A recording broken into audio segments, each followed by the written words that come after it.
Hi everyone, welcome to शिक्षक prep. तो friends, आज की क्लास में हम हिंदी पेडागोजी के प्रीवियस ईयर सॉल्व करने वाले हैं फ्रेंड्स, और ये बहुत इंपॉर्टेंट क्लास है।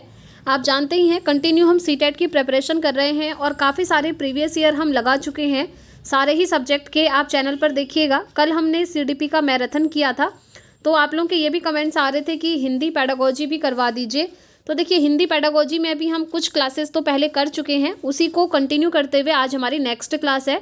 और आज मैं आपको एक चीज़ कहना चाहूँगी फ्रेंड्स, अगर आपने कल वाला CDP का मैराथन क्लास नहीं देखा है ना, तो उस मैराथन क्लास को ज़रूर देख लीजिएगा। वहाँ पर हमने काफ़ी सारे क्वेश्चन को सॉल्व किए हैं। 1 घंटे की वीडियो है, वहाँ से आपका CDP का प्रीवियस ईयर प्लस जो थ्योरी है वो भी कवर अप किया है, तो उस वीडियो को आप ज़रूर देखें। तो चलिए फ्रेंड्स, स्टार्ट करते हैं आज की क्लास और हिंदी पेडागोजी का ये प्रीवियस ईयर का सेट लगा लेते हैं। और जैसा कि आप लोग पूछ रहे थे कि आप ये PYQs कहाँ से करवाती हो, किसी बुक से करवाती हो या कहाँ से करवाती हो, तो देखिए, ये किसी बुक से मैंने नहीं लिया है। मैंने आपको जितने भी PYQ कराए हैं ना, सभी आपको ऑफिशियल वेबसाइट पर मिल जाएंगे।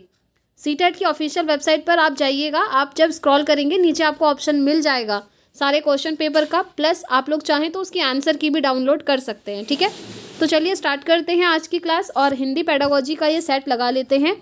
और कमेंट करके आप ज़रूर बताइएगा कि आज की ये जो हमारा सेट है इसमें आप कितना स्कोर कर पा रहे हैं।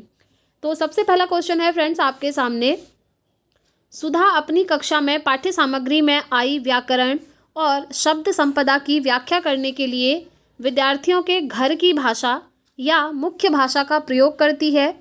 बाद में वह उन्हें उनका अनुवाद करने में मदद करती है। ठीक है, तो सुधा अपने विद्यार्थियों को अंग्रेजी सीखने में किस विधि का अनुसरण कर रही हैं, बताइए। पहले वो क्या कर रही हैं कि व्याकरण और शब्द संपदा की व्याख्या करने के लिए विद्यार्थियों के घर की भाषा का प्रयोग कर रही हैं, और बाद में घर की भाषा का अनुवाद कर रही हैं। घर की भाषा मतलब जो मदर टंग होती है आपकी, ठीक है, जिसे हम मातृभाषा कहते हैं, उसका क्या हो रहा है, यहाँ पर अनुवाद कर रही हैं। अनुवाद किस चीज़ में कर रही हैं? इंग्लिश में, क्योंकि इंग्लिश सिखानी है ना, अंग्रेजी सिखानी है।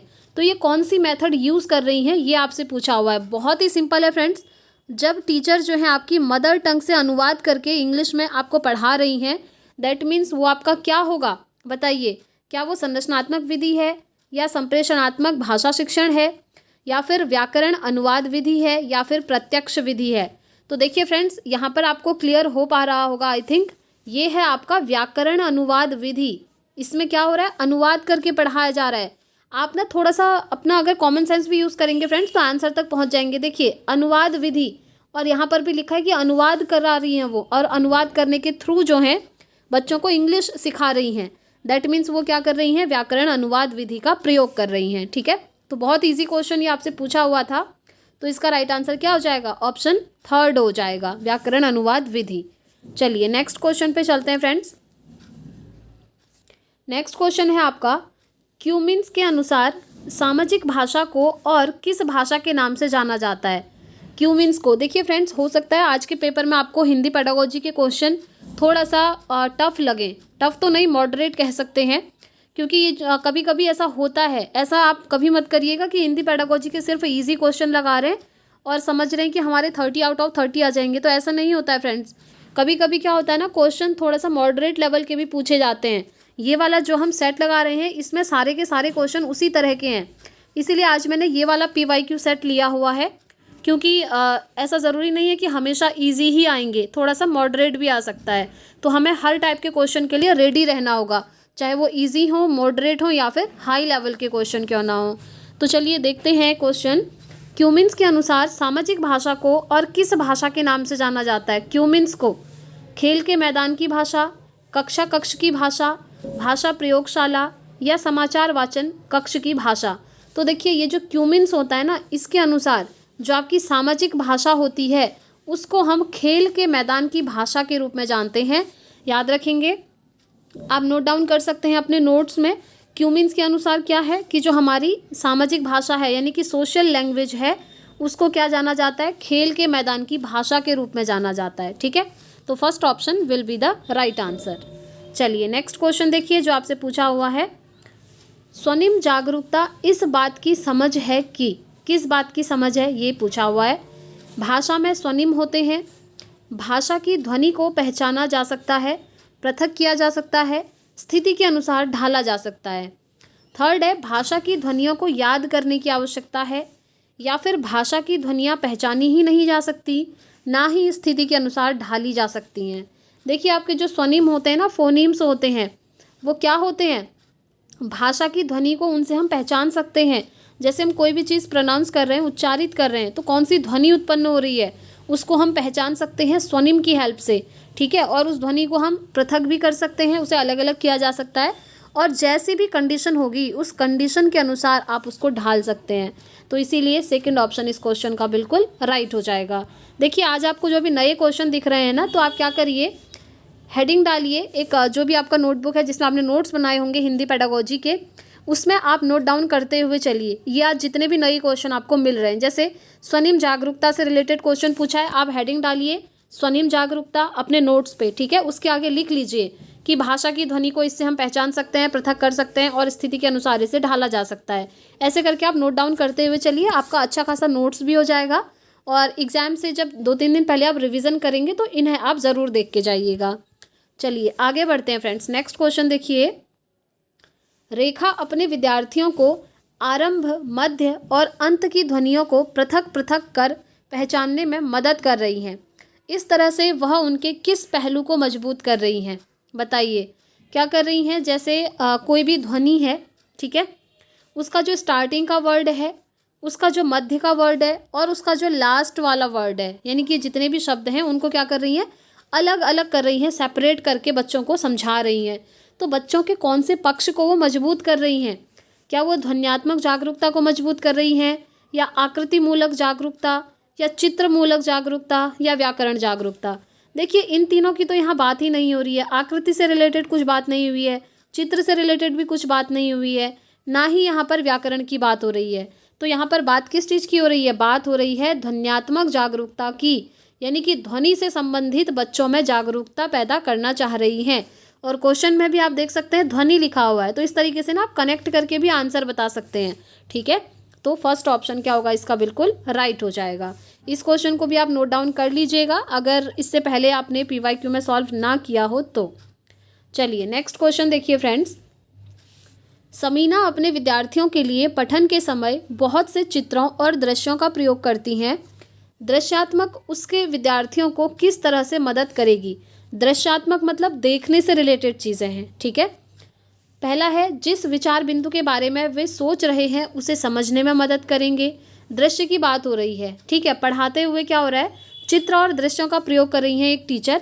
तो जो आप देख रहे हैं चित्रों को, जो दृश्य आप देख रहे हैं, वो किस चीज़ में आपको हेल्प करेगा ये पूछ रहा है। क्या वो किसी बिंदु को समझने में हेल्प करेगा, या फिर पाठ्य सामग्री को बेहतर तरीके से समझने के लिए उसका चित्र बनाने में हेल्प करेगा, या फिर पाठ्य सामग्री से जुड़ी फिल्म को बेहतर तरीके से समझने में मदद करेगा, या फिर अपने पठन संबंधी गृहकार्य की अच्छी तरह से योजना बनाने में हेल्प करेगा। बताइए। तो देखिए इसका राइट आंसर क्या होगा, वे क्या सोच रहे हैं किसी बिंदु के बारे में उसे समझने में ये हेल्प करेगा, नहीं। ये तीनों जो है ना हो सकते हैं, लेकिन हमको मोस्ट अप्रोप्रिएट आंसर ढूंढना होता है फ्रेंड्स, जो कि हमको ऑप्शन 2 में दिख रहा है।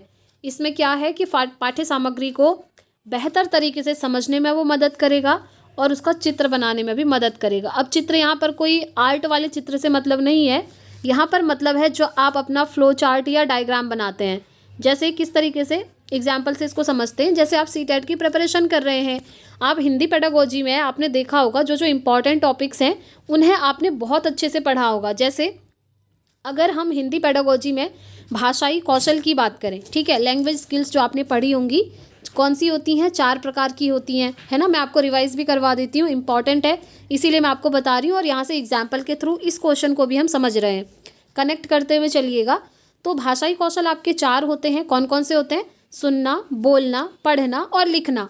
और इनको याद करने की ट्रिक मैंने आपको बताई थी, आपको याद होगी, सु, बो, प और ली, ठीक है। इस तरीके से आपने भाषाई कौशल याद करे होंगे। फिर जो सुनना है उसके अंतर्गत क्या क्या चीज़ें आती हैं आपने वो याद करी होंगी, बोलना के अंदर क्या आता है, पढ़ना के अंदर क्या आता है और लिखना के अंदर क्या आता है। इस तरीके से ना आपने अपने दिमाग में डायग्राम बनाया हुआ है, फ्लो चार्ट बनाया हुआ होगा, आपके दिमाग में वो फिट है, तभी तो आपको याद है कि इसके 4 प्रकार होते हैं। सुनना के अंदर ये चीज़ें आती हैं, बोलना के अंदर ये सब आता है, इनको याद करने का एक सीक्वेंस होता है, इसी सीक्वेंस में हम सुबोपली से ही जो है भाषा को बोलना और लिखना सीख पाते हैं। ये सब क्या है, आपने अपने दिमाग में भाषाई कौशल से रिलेटेड एक फ्लो चार्ट बनाया है, एक डायग्राम बनाया हुआ है, और वो जो डायग्राम है ना, उसी चित्र की इस ऑप्शन में बात हो रही है। इस तरह का चित्र, आप लोग इस चित्र का मतलब ये मत ले जाइएगा कि ड्राइंग में कोई हम फ्रूट्स का चित्र बना रहे हैं या फिर वेजिटेबल्स का चित्र बना रहे हैं, वो चित्र नहीं है। चित्र कहने का मतलब यही है, आप जो भी चीज़ पढ़ रहे हैं उसका फ्लो चार्ट अपने दिमाग में बना पा रहे हैं आप, ठीक है। चित्रों को देख करके आप ये चीज़ कर पाते हैं। जैसे अगर आप बुक से पढ़ते होंगे ना, तो बुक में भी कहीं कहीं पर आपको फ्लो चार्ट दिखते हैं, तो वो फ्लो चार्ट हमारे दिमाग में जल्दी से क्लिक करते हैं रादर देन थ्योरी। ये चीज़ आपने नोटिस करी होगी, है ना। तो इसीलिए इस क्वेश्चन का राइट आंसर क्या हो जाएगा, ऑप्शन 2 हो जाएगा कि पाठ्य सामग्री को बेहतर तरीके से समझने में और उसका चित्र बनाने में ये हमारी हेल्प करता है, विद्यार्थियों की हेल्प करता है। अब यहाँ से एक चीज़ ध्यान आई फ्रेंड्स, मुझे मैंने ना आपको हिंदी पेडागोजी का पूरा सिलेबस कवर अप करवा दिया है, थ्योरी वाला। आप उन क्लासेस को देख लीजिएगा, 15 क्लासेस हैं ऑलरेडी, और 15 क्लासेस की एक प्लेलिस्ट बनी हुई है इसी चैनल पर। लिंक मैं आपको दे दूंगी इसी वीडियो के नीचे कमेंट बॉक्स और डिस्क्रिप्शन बॉक्स में। सीटेट दिसंबर 2024 हिंदी पेडागोजी प्लेलिस्ट के नाम से वो आपका प्लेलिस्ट बना हुआ है, कंप्लीट कोर्स के नाम से। तो वहाँ पर आपको 15 क्लासेस मिलेंगी। इन 15 क्लासेस को आप कंटिन्यू देखिए, प्लस इनका नोट्स बना लीजिए, और उसके बाद गारंटी है फ्रेंड्स, आप 15 में से 14 मार्क्स तो ईजीली ले आएंगे, क्योंकि वो जो मैंने करवाया है नोट्स में जो लिखा है ना, वही चीज़ें मैंने आपको करवाई हैं। मोस्टली नोट्स वाला ऐड ऑन करने की मैंने कोशिश करी है। बाकी अगर आप नोट्स परचेज करना चाहते हैं तो नोट्स के लिए आपको वीडियो की स्टार्टिंग में एक व्हाट्सअप नंबर दिखा होगा, उसी नंबर पर आपको व्हाट्सअप मैसेज करना है, और उसके थ्रू आप लोग जो है नोट्स को परचेज कर पाएंगे। सारी सब्जेक्ट के अवेलेबल हैं, आप लोग एक बार मैसेज करके पूछ सकते हैं। चलिए, आई होप ये क्वेश्चन आप समझ गए होंगे। आगे बढ़ते हैं फ्रेंड्स नेक्स्ट क्वेश्चन की तरफ, ठीक है। चलिए, नेक्स्ट क्वेश्चन है आपके सामने, निर्देशित पठन विद्यार्थियों को उन पठन युक्तियों के विकास के माध्यम से पठन प्रक्रिया पर बेहतर अधिकार प्राप्त करने में मदद करता है जो डिकोड करने और अर्थ निर्माण में मदद करती हैं, या फिर डिकोड करने और कूटबद्ध करने में मदद करती हैं, या फिर डिकोड करने और साकार कल्पना करने में मदद करती हैं, या फिर डिकोड करने और पठन करने में मदद करती हैं। बताइए, एक बार फिर से क्वेश्चन रिपीट करते हैं। निर्देशित पठन विद्यार्थियों को उन पठन युक्तियों के विकास के माध्यम से पठन प्रक्रिया पर बेहतर अधिकार प्राप्त करने में मदद करते हैं जो, तो इसका राइट आंसर होगा जो डिकोड करने और अर्थ निर्माण में क्या करते हैं, बच्चों की मदद करते हैं, ठीक है।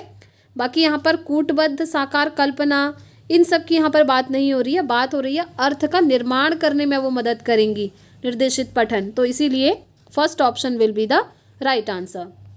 चलिए आगे बढ़ेंगे नेक्स्ट क्वेश्चन की तरफ। अपने विद्यार्थियों को कहानी सुनाने के बाद रोज़ी उन्हें फ्लैश कार्ड देती हैं। वह विद्यार्थियों से कहती हैं कि इन्हें कहानी के क्रम में व्यवस्थित करो।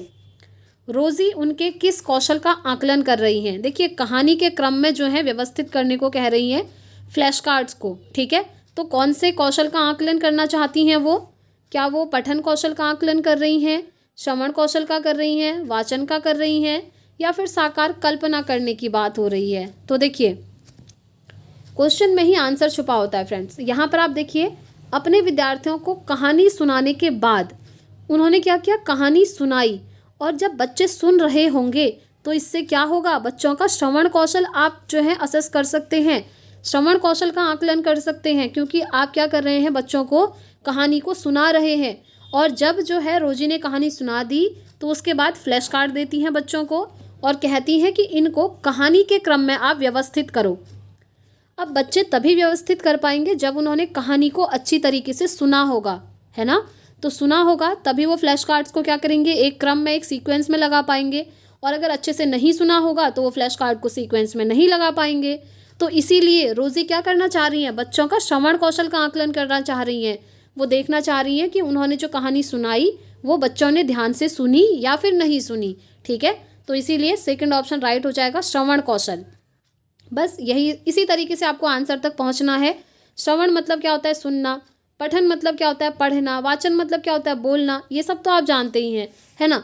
तो सुनने की बात हो रही है, तो इसका राइट आंसर क्या हो जाएगा, श्रवण कौशल, ठीक है। सेकंड ऑप्शन इसका राइट हो जाएगा। चलिए आगे बढ़ते हैं।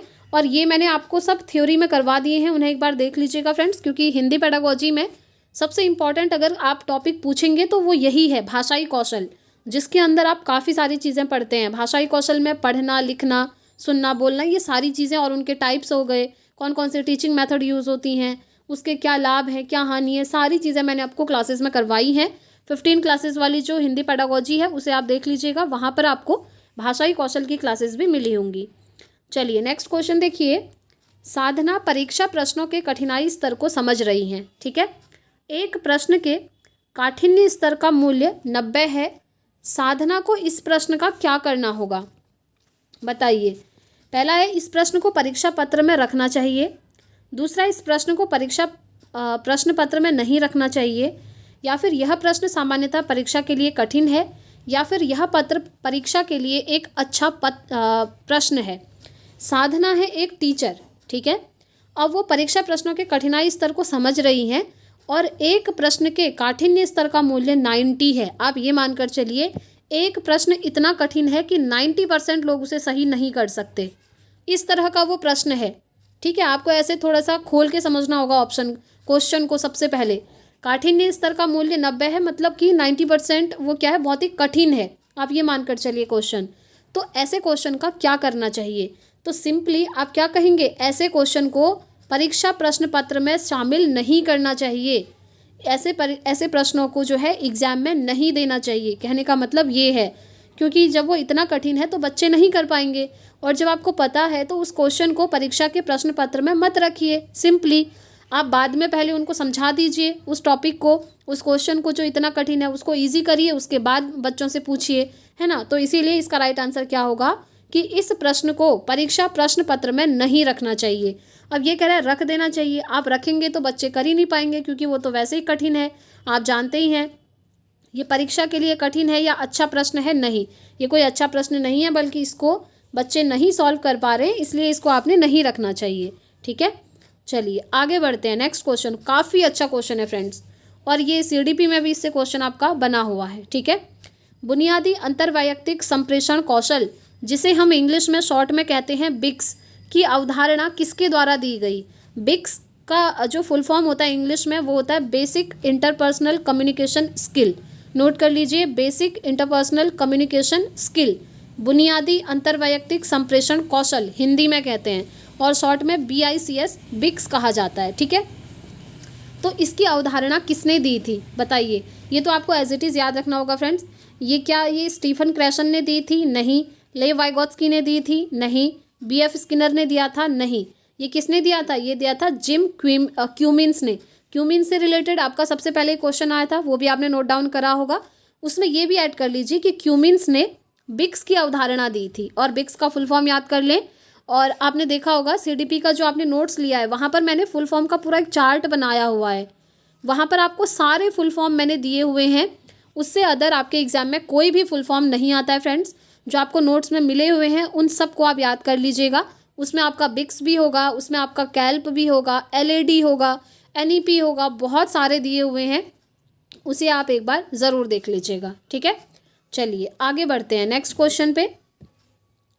नेक्स्ट क्वेश्चन है, गुरजीत अपने विद्यार्थियों को सामाजिक कौशल और सामाजिक भाषा सिखाना चाहती हैं, ठीक है। सामाजिक कौशल और सामाजिक भाषा सिखाना चाहती हैं, तो इसके लिए कौन सी युक्ति जो है सर्वोत्तम रहेगी, सबसे अच्छी रहेगी, बताइए। पहला है ड्रामा, दूसरा है खेल, तीसरा है रोल प्ले, और चौथा है वाद विवाद। देखिए, अगर आप बच्चों में सामाजिक भाषा और सामाजिक कौशल, मतलब कि समाज में किस तरीके से लोगों से बातचीत करते हैं, इस तरह की अगर आप भाषा सिखाना चाहते हैं ना, तो उसके लिए बेस्ट क्या होगा। वैसे तो ये सभी ठीक लग रहे हैं, लेकिन मोस्ट अप्रोप्रिएट ऑप्शन आपको ढूंढना है, जो कि आपका क्या होगा, रोल प्ले होगा। जी हाँ, रोल प्ले कभी ना कभी आपने भी फ्रेंड्स स्कूल में किया होगा, और अगर नहीं किया है तो आपने अपने क्लासमेट्स को ज़रूर देखा होगा।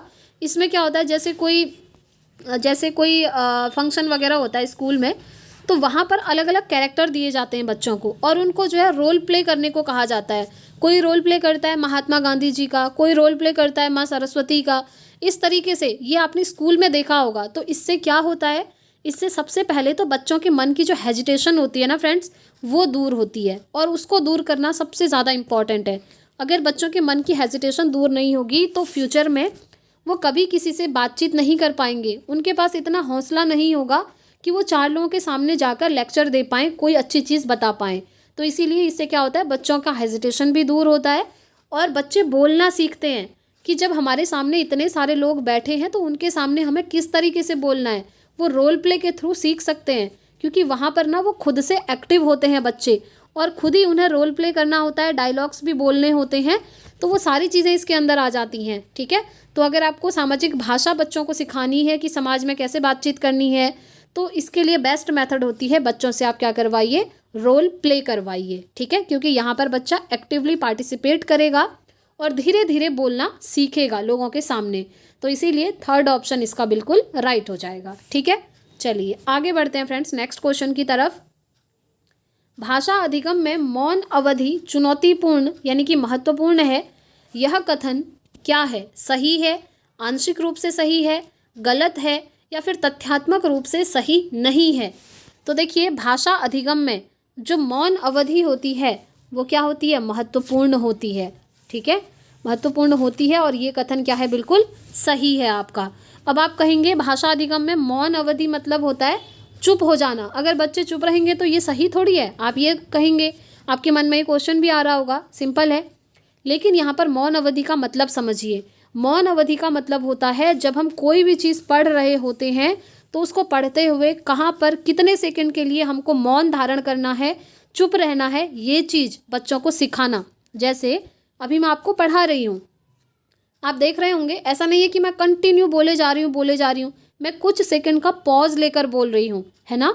तो ये जो पॉज लेना होता है इसी को हम कहते हैं मौन धारण करना, कि जब हम कोई भी चीज़ पढ़ रहे हैं या किसी से बातचीत कर रहे हैं तो कितने टाइम के लिए हमको चुप रहना है, कितना थोड़ा सा ब्रेक लेना है, कुछ सेकंड का समय लेना है, वो चीज़ें बच्चे सीख पाएँ। ये सबसे ज़्यादा इंपॉर्टेंट होता है फ्रेंड्स भाषा में।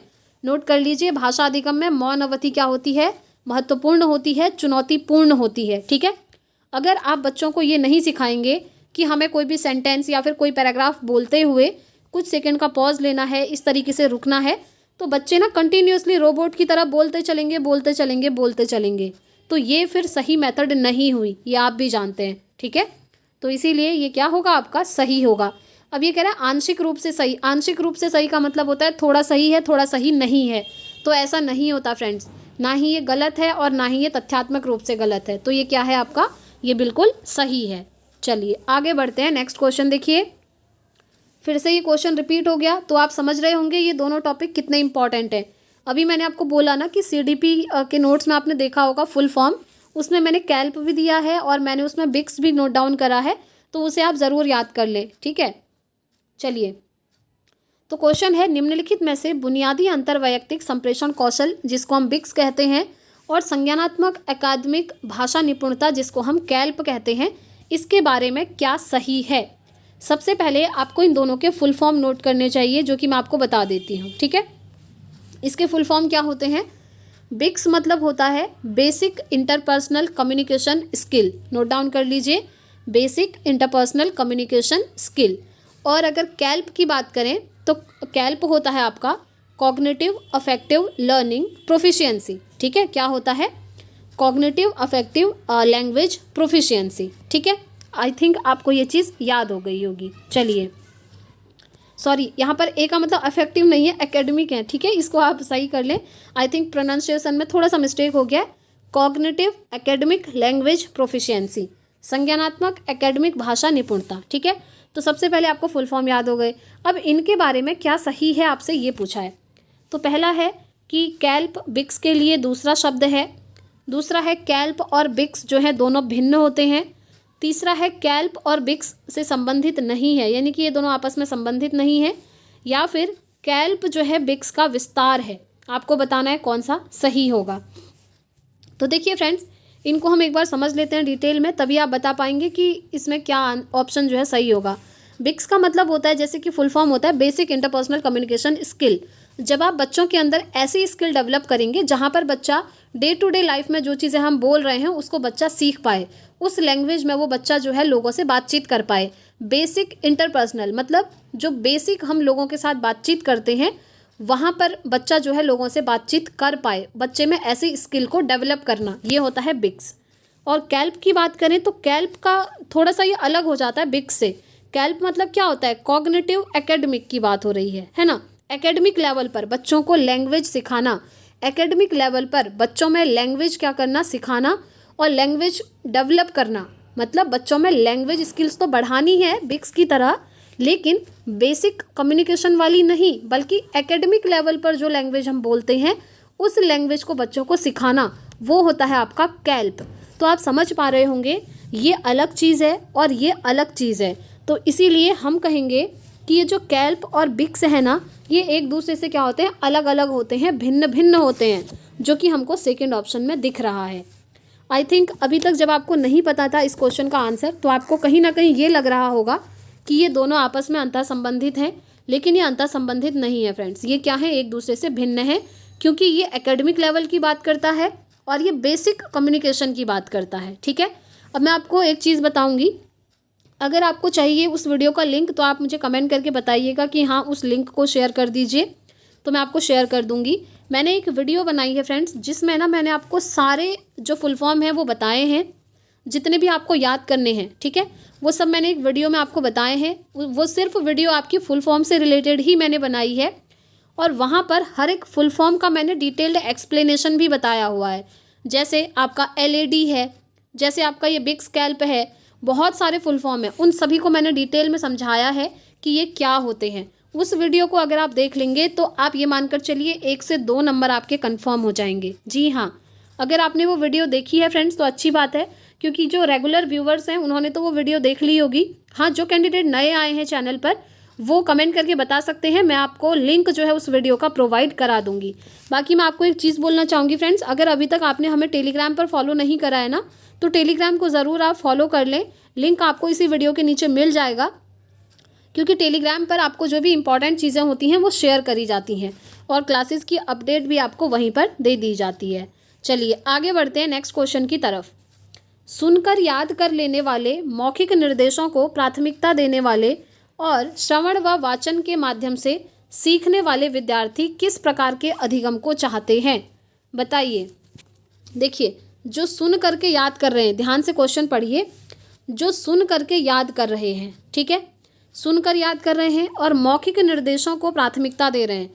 मौखिक निर्देश मतलब वही हुए कि टीचर आगे से कुछ बोल रहे हैं मौखिक रूप में और आप उसको सुन रहे हैं, ठीक है, और श्रवण और वाचन के माध्यम से सीख रहे हैं। श्रवण मतलब सुन करके सीख रहे हैं और बोल करके सीख रहे हैं, ठीक है। तो सीधी सी चीज़ है, वो किस प्रकार से चाहेंगे सीखना, वो श्रव्य रूप से सीखना चाहेंगे।